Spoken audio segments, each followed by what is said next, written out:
haweeney ayaa ogaatay in saaxiibkeedii hore ee 5 sano ka hor uu noqday ninka ugu taajirsan adduunka. inkastoo ay weli jeceshahay, farqiga weyn ee noloshooda ayaa ka dhigay inay ka fogaato.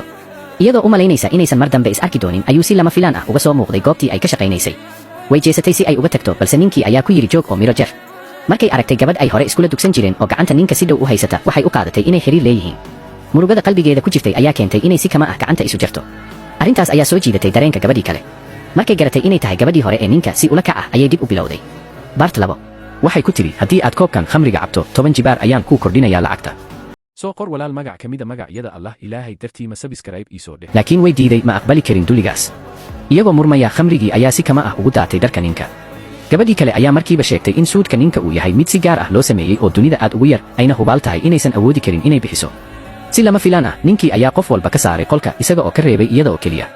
haweenaydii waxay isla markiiba dareentay cabsi, waxayna u malaysay inay dhibaato weyn ku jirto. 5 sano ka hor, qoyskeedu wuxuu ku sigtay inuu burburo dhaqaale ahaan, mana aysan rabin inay ku lug yeelato saaxiibkeed bixinta deynta. sidaas darteed si adag ayay uga tagtay, xitaa waxay ku tiri hadallo qalafsan si uu u iloobo. ninkii markaas wuxuu ku yidhi inay maalin ka shalayn doonto.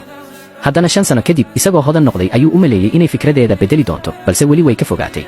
sidaas darteed wuxuu ku qasbay inay bixiso 3 eber magdhow ah.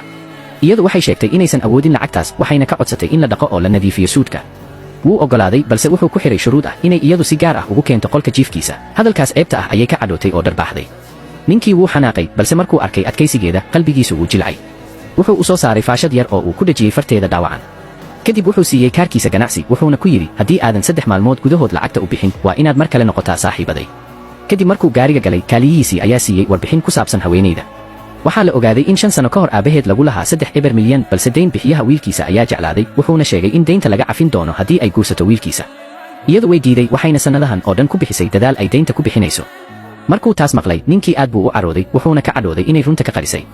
xitaa markuu hodan noqday, kama aysan codsan caawimaad. isla wakhtigaas ayay haweenaydii baaskiil ku dhaaftay. ninkii wuxuu ku dhaartay in markan uusan mar dambe sii dayn doonin.